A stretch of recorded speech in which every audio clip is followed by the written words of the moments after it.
600 years before Jesus, the temple was destroyed by the Babylonians and the Israelites were taken into captivity in Babylon by the Babylonian Empire.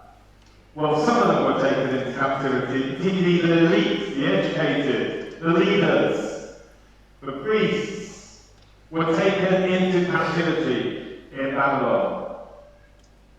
About 60 years later, when Cyrus, the Persian king, defeated the Babylonians, he then decreed that the Israelites could return and could rebuild their temple in Jerusalem.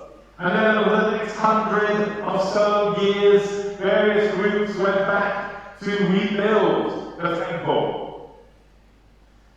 And there was much rejoicing initially in this idea. But when they got back, things didn't necessarily quite go to plan. And there were all sorts of debates and ideas about how and why the temple was destroyed in the first place and how it might be rebuilt. And there were debates like there's always been debates within religion about how we should live our religious life.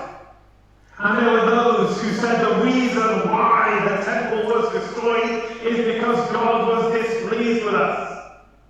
Because we didn't keep the purity of the law. And that position is represented strongly in our Bible by Ezra and Nehemiah, who tell a particular version of the story of the return.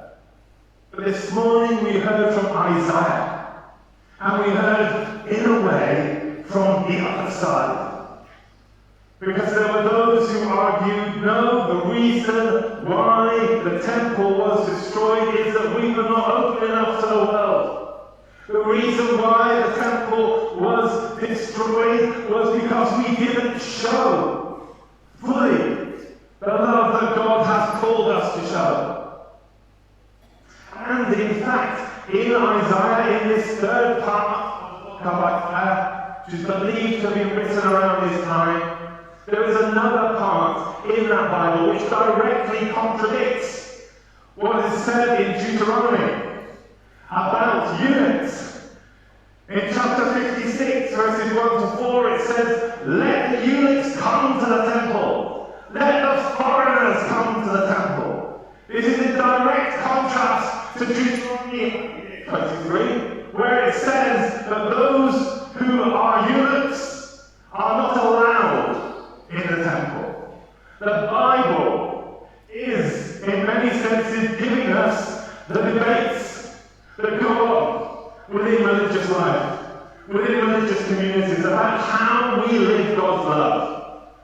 Is it about closing ourselves off and being a purity code, a purity organization, keeps ourselves clean from the world outside, or is it about opening our hearts to the world? Is it about opening our hearts to the world and welcoming the world in and through neighborly love, showing God's love? That's the debate which is there in the Hebrew Scriptures. And that's a debate that's also going on in relation to Jesus' time as well, where again, the Israelites are facing a crisis where the empire has taken over their land, and they are waiting for a Messiah.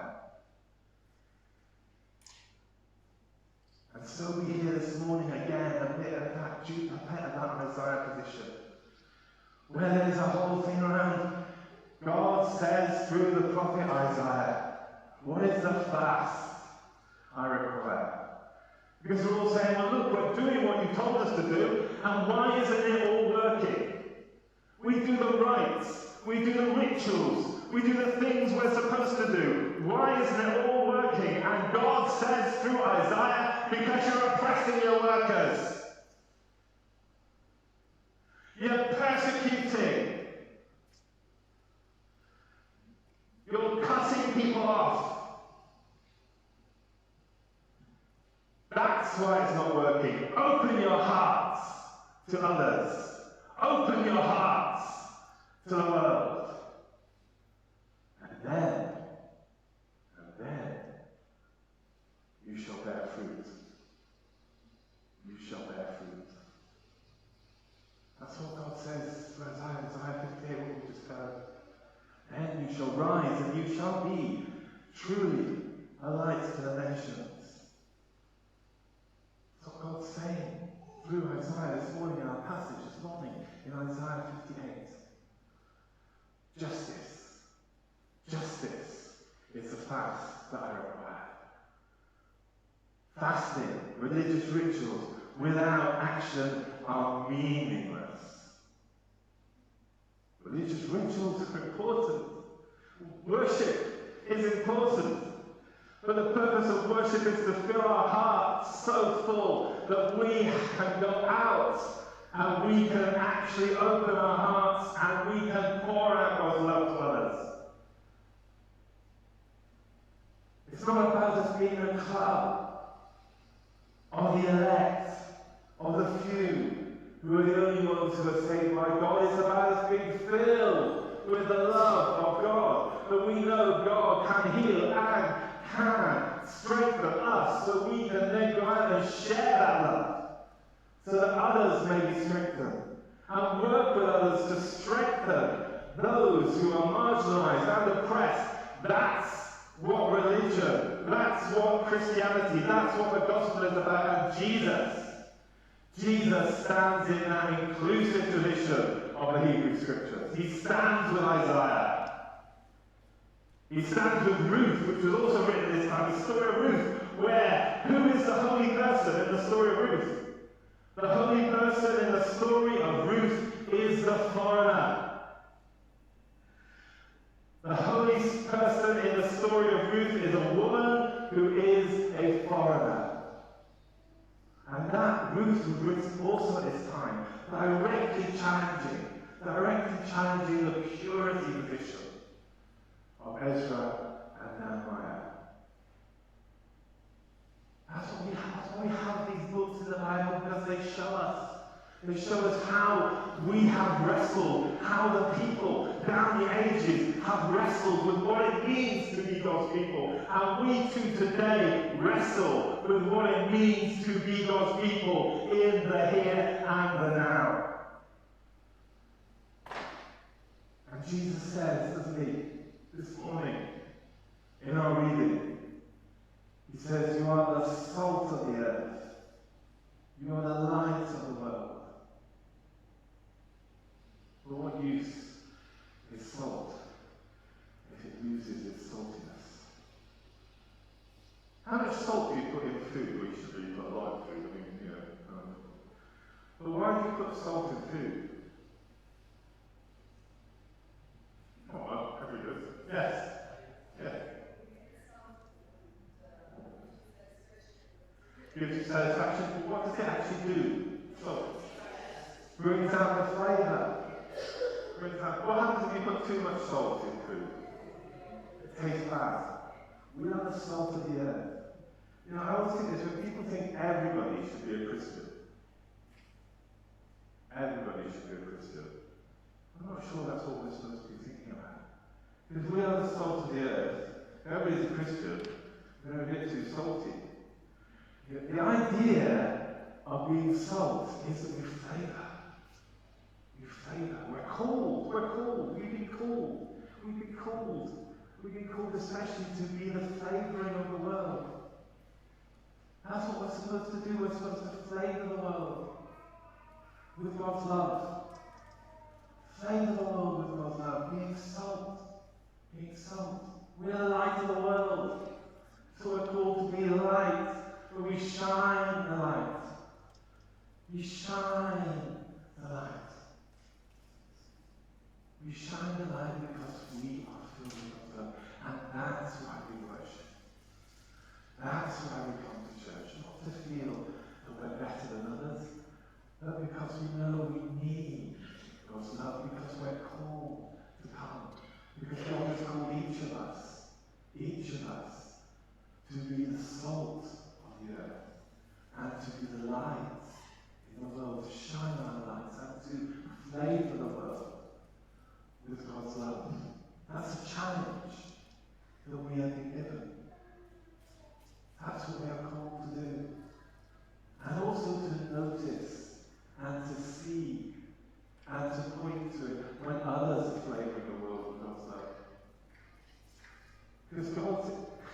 everybody are God's children. And God can work. The Holy Spirit can work anyway. As John says, the Holy Spirit blows where it wills. And sometimes God chooses not to work through the church to other places because the church is closed. Because we become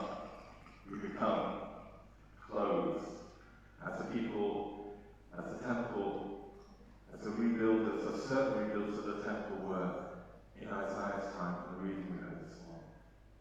So God to break open our hearts, to break open the church, to break open the church. That's why we have an open table. You know, many places people can't receive communion until they've been through certain needs. I believe communion is a converting ordinance. Receive communion. If you just have an inkling of a sense like you're looking for something more, receive communion. Take communion. Jesus gives it for us, for everyone who wishes to receive, who opens their heart. God is working through you, is calling you to receive. If you haven't received for a long time, come this morning. If you've never received, come this morning because Jesus is there for you. To give you strength, is calling you to be salt, is calling you to be light. And those of us who have received every week for years and years and get a bit tired, come again. Come again. Open your hearts. Let God break open your hearts again and give you the strength to be light of the world. Flavor. Ring the world with love. So this morning, as we worship, yes, we worship. Yes, we do our religious rituals. They're powerful. They're important. But we do them in order that we are filled with God's love so that we can live. We can live powerfully in the world. Because Jesus came not to abolish the law and the prophets, but to fulfill it. To show that the heart of it is God's call to love and to rekindle again that message and to show it most powerfully in his life, his death, and his resurrection. As we turn towards facing Easter, let's be filled once again with our love of God. Let's pick up the calling that Jesus gives us this morning. To be salt and light in the world. And then to proclaim the inclusive love of God that comes to us in Jesus Christ and comes to us again this morning in this sacrament of bread and wine. In the name of God, life giver, pain bearer, and love.